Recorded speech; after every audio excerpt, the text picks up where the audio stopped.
Oke, kembali lagi di channel Magiskala. Kali ini saya akan melanjutkan episode sebelumnya tentang sihir praktikal dalam dongeng dan cerita rakyat. Pada episode sebelumnya saya sudah membahas tentang eh, sihir praktikal yang ada di dongeng dan cerita rakyat, eh, Timun Mas ya. Kalau kalian belum nonton, silakan tonton dulu episode pertamanya ya.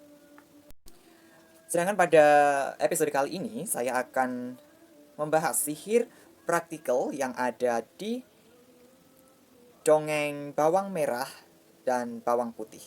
Oke, siapa yang tidak tahu ya anak-anak Nusantara ya? Mungkin anak Nusantara zaman anak Indonesia lah ya. Anak Indonesia zaman sekarang mungkin tidak tahu ya cerita bawang merah bawang putih ya. Tapi untuk anak-anak tahun 90-an ya yang lahir tahun 90-an pasti sangat akrab dengan cerita bawang merah bawang putih. Dulu pasti kalau zaman SD ya pernah baca di perpustakaan ataupun ceritanya diangkat menjadi sebuah sinetron yang ditayangkan di televisi ya. Nah, untuk yang belum tahu ya, cerita atau dongeng bawang merah bawang putih ini memiliki dua versi, setahu saya. Versi yang pertama, di cerita tersebut ada ikan mas ya, sahabat dari si bawang putih.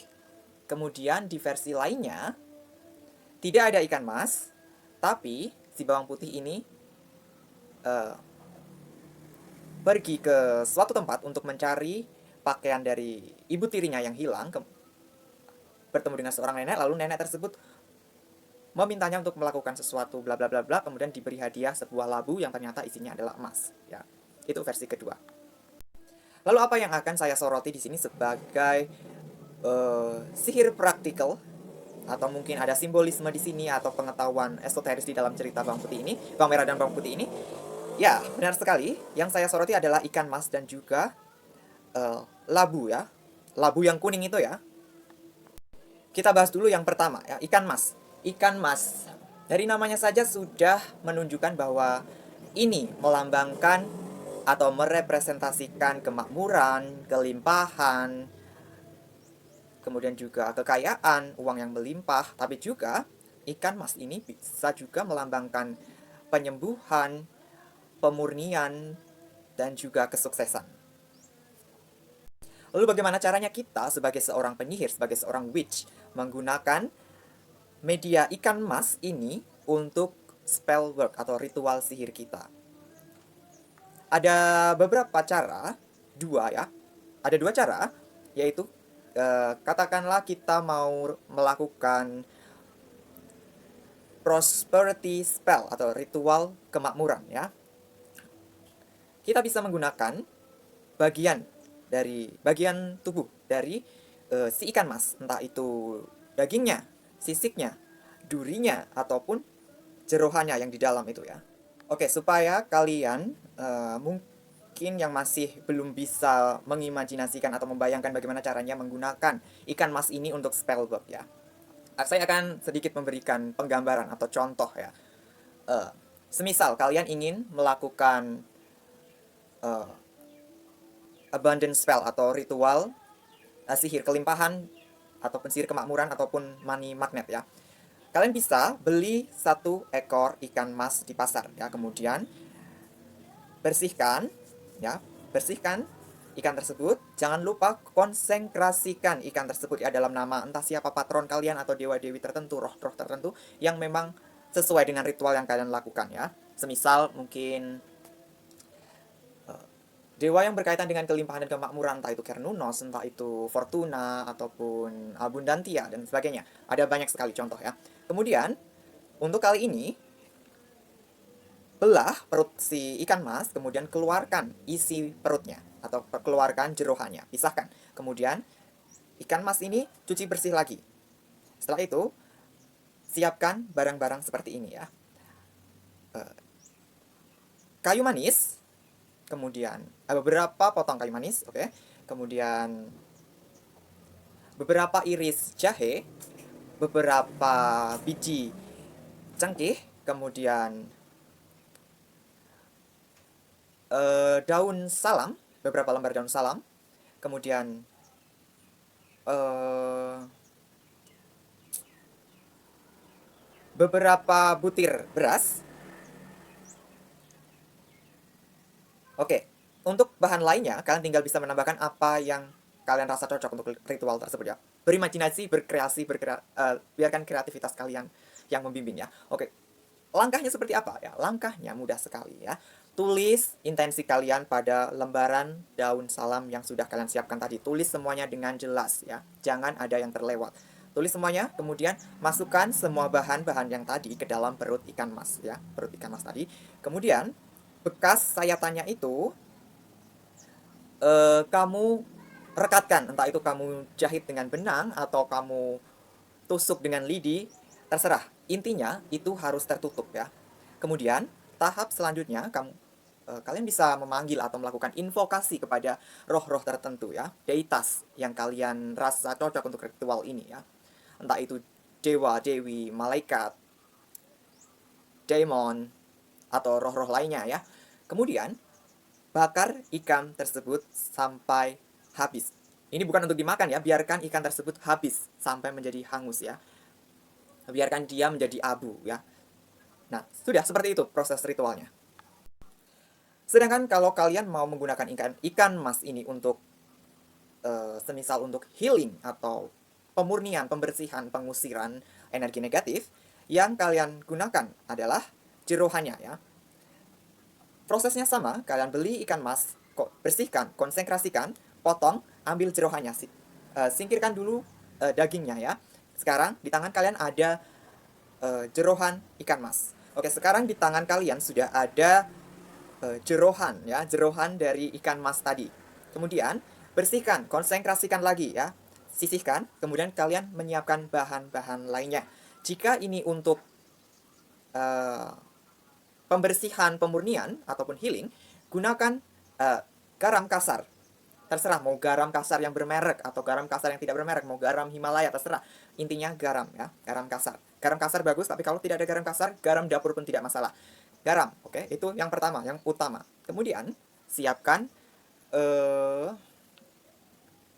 beberapa kuncup bunga melati ya, beberapa kuncup, jumlah ganjil lebih bagus. Kemudian siapkan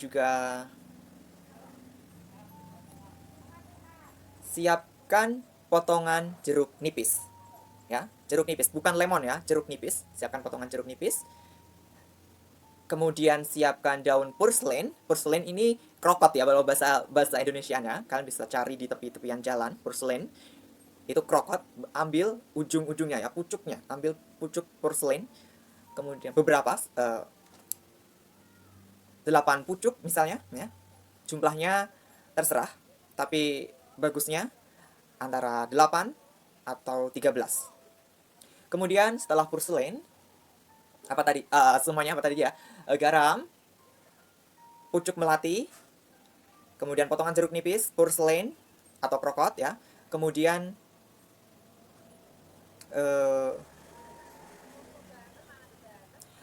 selembar kertas berisi keinginan ataupun intensi kalian ya. Kemudian di intensi kalian di lembar pertamanya. Untuk di lembar baliknya tuliskan nama dan tanggal lahir. Jika itu ritual didedikasikan untuk diri kalian sendiri, berarti tulis nama dan tanggal lahir kalian sendiri. Tapi kalau ritual itu didedikasikan untuk orang lain, tulis nama dan tanggal lahir orang tersebut. Oke. Kemudian satukan semuanya di hadapan kalian ya. Ambil wadah yang tahan panas, isi dengan arang yang sudah terbakar ya. Kemudian berikutnya masukkan jerohan ikan emas tadi ke arang, biarkan terbakar. Kemudian masukkan bahan-bahan lainnya ya. Biarkan semuanya terbakar. Sembari kalian menunggu itu terbakar sampai habis ya, kalian bisa melakukan invokasi kepada roh yang terkait ya, roh yang kalian undang untuk membantu ritual kalian dalam pembersihan, pemurnian, dan penyembuhan ini ya. Oke, itu tadi gambarannya, cara penggunaan ikan mas. Kalau masih belum paham, silahkan tulis di kolom komentar, saya akan berusaha untuk menjawabnya. Misalnya kalian penasaran apalagi yang bisa digunakan dari bagian tubuh dari ikan mas ini dan bagaimana cara penggunaannya, tulis juga di kolom komentar ya. Berikutnya, saya akan bahas properti magis dari labu kuning ya, labu kuning yang biasa dibuat kolak itu ya, kalau bulan Ramadan. Nah, caranya seperti bagaimana ya? Cara penggunaan labu ini dalam ritual sihir itu seperti apa? Sebelum saya mengulas bagaimana cara penggunaannya, saya akan bahas dulu tentang properti magisnya, merepresentasikan apakah buah labu ini ya. Labu, pada dasarnya labu ini merepresentasikan kesuburan, kemakmuran, kelimpahan. Kemudian untuk bijinya bisa digunakan untuk ritual kesuburan. Kemudian untuk divinasi juga bisa, untuk healing, untuk pembersihan. Pembersihan energi negatif ya. Oke. Kita mulai dulu dari bijinya mungkin ya. Kita mulai dari bijinya. Bagaimana caranya menggunakan biji labu kuning ini untuk ritual pembersihan energi negatif, entah itu pada diri kita, diri seseorang, atau suatu tempat. Pertama, yang kalian perlu lakukan tentunya kalian beli labu.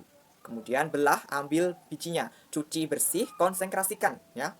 Konsentrasikan, dedikasikan biji labu tersebut untuk ritual kalian dalam pembersihan energi negatif ya. Setelah itu, biarkan itu sisihkan ya. Kemudian kalian bisa menyiapkan garam.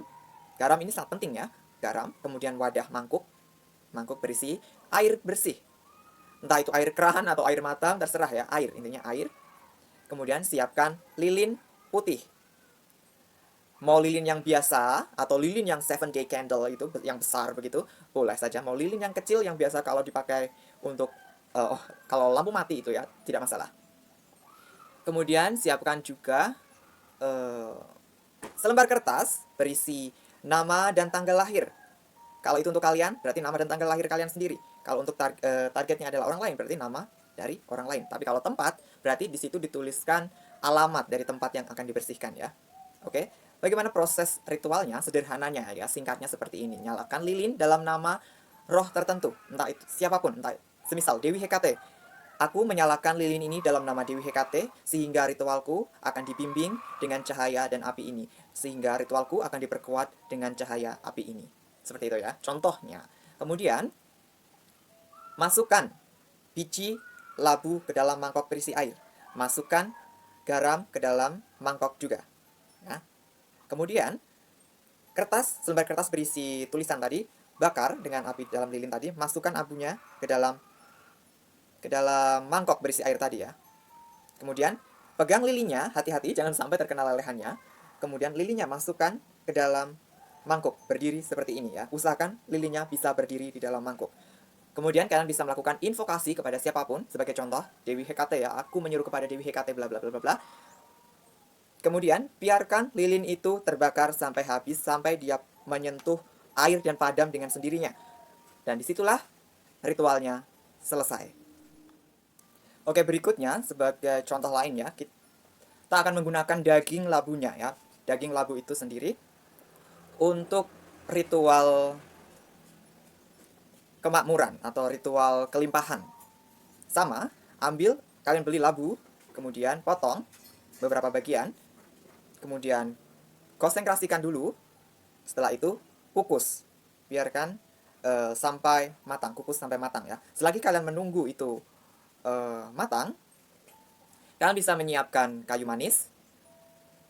Kemudian kayu manis yang entah itu yang utuh ataupun yang bubuk ya. Kemudian cengkeh, jahe, beberapa butir cengkeh ya. Kemudian beberapa iris jahe. Kemudian gula putih secukupnya. Kemudian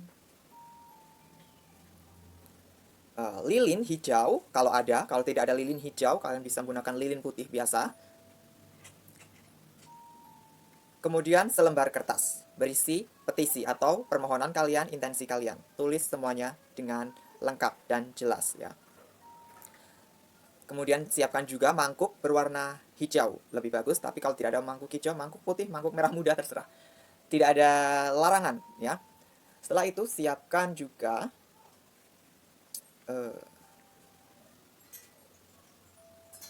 bunga matahari, kelopaknya ya, kelopak bunga matahari. Kemudian juga kulit jeruk, daun salam. dan juga daun kemangi. Semuanya siapkan. Siapkan juga wadah tahan panas berisi arang yang sudah membara atau siap untuk digunakan ya. Setelah itu bakar bahan-bahan yang tadi ya ke dalam wadah berisi arang. Biarkan dia terbakar dan aromanya membumbung tinggi ya. Kemudian kalian ambil labu yang sudah kalian kukus tadi, kalian haluskan sampai halus ya. Setelah halus, lalu bagaimana? Apakah ini nanti akan dimakan atau tidak? Tidak ya, labunya bukan untuk dimakan. Setelah labu ini halus, setelah labunya halus, ambil abu yang ada di wadah berisi arang tadi ya. Gunakan alat yang aman, jangan sampai tangan kalian terbakar.